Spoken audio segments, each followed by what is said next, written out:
So first of all, welcome to my channel. If you're new here, my name is Taylor Nicole. I offer lash tech content, entrepreneur content, girl boss vibes, new mom life, and everything else girly. If you like that type of content, go ahead and subscribe to my channel. If you're not new here, what's up? We back with another video. I'm not gonna waste too much time dragging an intro. As you can tell by the title, this video is things that I've learned from experience. I've been a lash artist for almost 6 years now, since 2017. Hopefully my math is right. And I've learned a lot of things from trial and error. And I'm just going to share some of that information with you. So if you want to know those tips, then keep on watching. Make sure you like the video. Make sure you leave a comment. If you have other questions, DM me on Instagram. Ask me whatever it is you want to ask me. Also, don't forget to subscribe. You know that I do not depend on nothing or no one. So why would you show up so uninvited? Just change my mind like. Getting right into the video, the first tip that I have for growing your clientele, I know it's probably gonna seem cliche, and I know you've probably heard so many people say it, but consistency literally is key. Like, you have to be consistent in whatever it is you're doing when it comes to your business, when it comes to growing clientele. Meaning consistently posting on social media, consistently offering a service. I know a lot of people do stuff part-time, and that is cool, but how I want to say it. So if you're a part-time lash tech and you have a full-time job, you still need to have a consistent schedule that you're able to do lashes. If you're gonna just be like, okay, whenever I'm off, I'm gonna do lashes, you're not really gonna gain clientele that way, because people don't know when they can book you and when they can't. So whether you're full-time, whether you're part-time, you want to be consistent in the time that you're dedicating to your clients. So if you work from 8 a.m. to 4 in the afternoon, then you need to tell yourself that you're gonna offer services from 5 o'clock to 10 or whatever it is. Like, you have to make sure you're being consistent in that. You want to make sure that the type of content that you're putting out is consistent. You want to make sure your aesthetic is consistent. You just want to be really consistent in everything that you're doing when it comes to your business. That's the only way. Honestly, I could stop the video right now, but I'm not. I'm gonna give y'all the tea, but that's literally the only way for your clients to really lock in with you. You want to make sure that they're coming back. New clients are great. Returning clients are what we're going for. That's how you're going to make your money. So you want to really be consistent. The next tip that I have is to make sure that you're giving quality. You're really going to have to invest in yourself. Quality is important. You want to make sure you're using quality products, quality tweezers, quality glue, and really investing into your business. Like they say, it's going to take a while. If you're a beginner lash tech, it's going to take a while for you to really see profit. But it is what it is, because once you start seeing that profit, you're not going to go backwards if you do stuff the right way. So you want to make sure that you're using quality everything. When I first started, don't get me wrong, I was trying to take the cheap way out because I ain't have no money for real, honestly. So I had to make it work. So I was spending $15 on my glue. They even had like $9 glue, which, you know, I'm going to tell you right now, don't use that glue. You're not going to get good retention. Your clients are going to complain about their lashes not lasting, and you run into more problems with like people having reactions, their eyes burning, stuff like that. Good quality glue is going to run you $30 to $40, and it just is what it is. So you want to make sure that you're using quality products so that you can minimize any type of like conflict between you and your clients.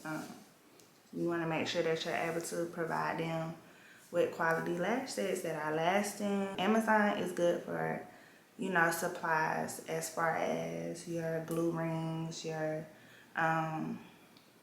tape, your mascara wand, stuff like that. But when it comes to actual like lash products, you want to make sure that you're purchasing from good vendors or good companies. Make sure you're reading the reviews. Make sure you're seeing, you know, make sure that it's just quality. That's number 2 tip.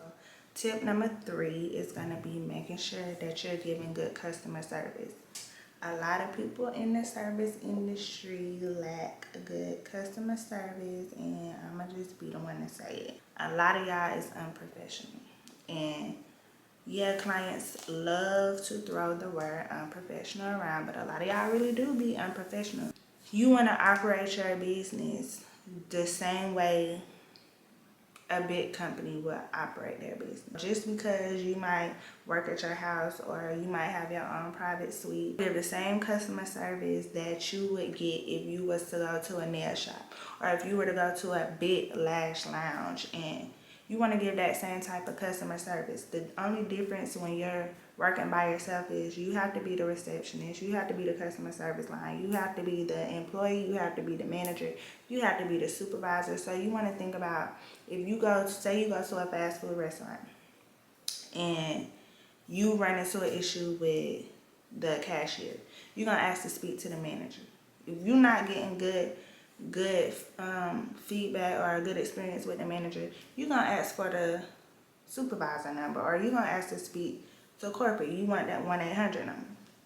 You are the 1-800 number. You're not going to be expecting when you call that 1-800 number to run into the same unprofessionalism as you got when you was dealing with the cashier. So that's how, you know, you want to think. You're not going to be going back and forth with your clients. If you run into issues where a client has a problem and you can't fix it because of your policies, just reiterate your policies. Remind them of your policies. Make sure your policies are posted so that you know, so that they can't be like, oh well, I never knew that. But you never want to go back and forth with a client.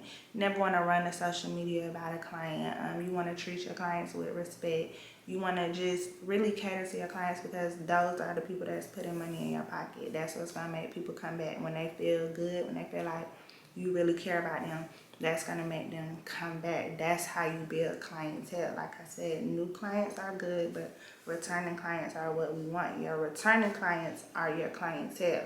Your new clients are not your clientele. Treat your clientele like celebrities. Work with them if you can.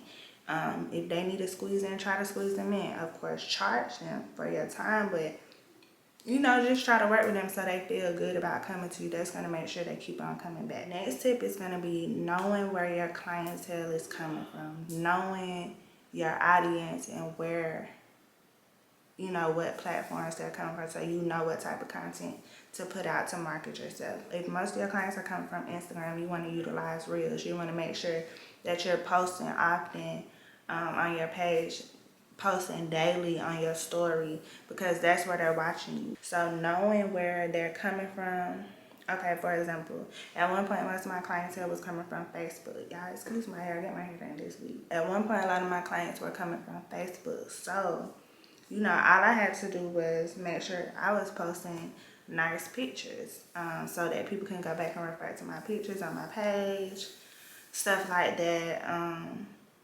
But now most of my clientele comes from Instagram, so I put a lot more into my content as far as creating reels and stuff like that. Different platforms are going to bring you different types of clientele, so also be cautious.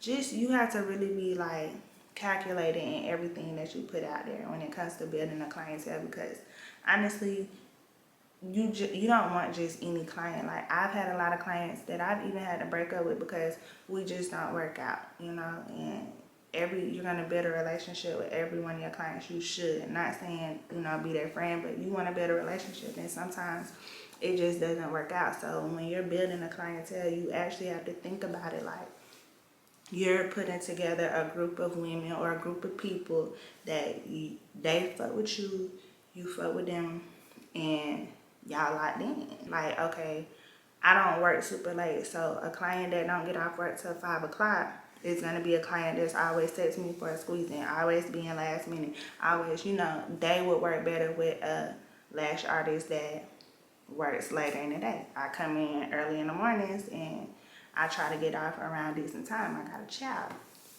I'm just using that for example, or clients that some people just always late and they gonna work better with people whose late fee is $10 or don't have a late fee versus my late fee being $20 and you only have 10 minutes, you only have a 10-minute grace period and you're canceled at 15 minutes. That's not gonna work for somebody who's not punctual. That keeps me from being in a position where I have to bend my policies or I'm inconveniencing myself, or it just minimizes conflict. Just make sure that you're knowing where your audience and your clientele is coming from so you can make sure that you're catering to them and knowing what type of content to put out. The tip for building clientele is to make sure that you're personable. This is going back to, making sure you're giving your clients a good experience. You have to read the room a lot when you're a lash tech. You're going to have clients that want to come in here and have a therapy session. You're going to have clients who want to come in here and take a nap because they're tired. You're going to have a client who want to come in here and relax, so you have to read the room, but make sure you're personable. Make sure you're able to, somewhat relate to your clients or make your clients feel like they can relate to you. That's another reason why it's important to know what type of clientele you're building. When my clients come in the morning, my morning clients, I don't turn my main light on. I just work under the ring light and I open the window for natural lighting because it's still early. They may still be tired. I know I be still tired. So you just want to do different things to make your client feel comfortable. And I have a lot of clients, even down to the music I play. When they come in, when I done read their profile, oh, they're 25 and they this, that, and the other, whatever the case is, and they come in, they're hearing music that they like, and they're going to feel like, oh, we got something in common. We could relate to each other really good. So you want to make sure that you're relatable so you can build a good relationship with your client. The tip I have is offering incentives to your client, offering them specials, new client discounts. You don't want to do too much of that because you don't want to gain people who only are coming to you because you're giving a discount, and the people that always want a discount, or you only see when, you know what I'm saying, you have a special going on. But you want to make sure that you are using incentives, especially when it comes to building a clientele, growing the clientele. When you want new clients, do a new client special, or do like $10 off, something that's not selling yourself short, but also giving your clients something to make them come to you. So if you're offering good quality content, you got a good, environment, you got good customer service, your work is good, you're using, of course, use correct techniques.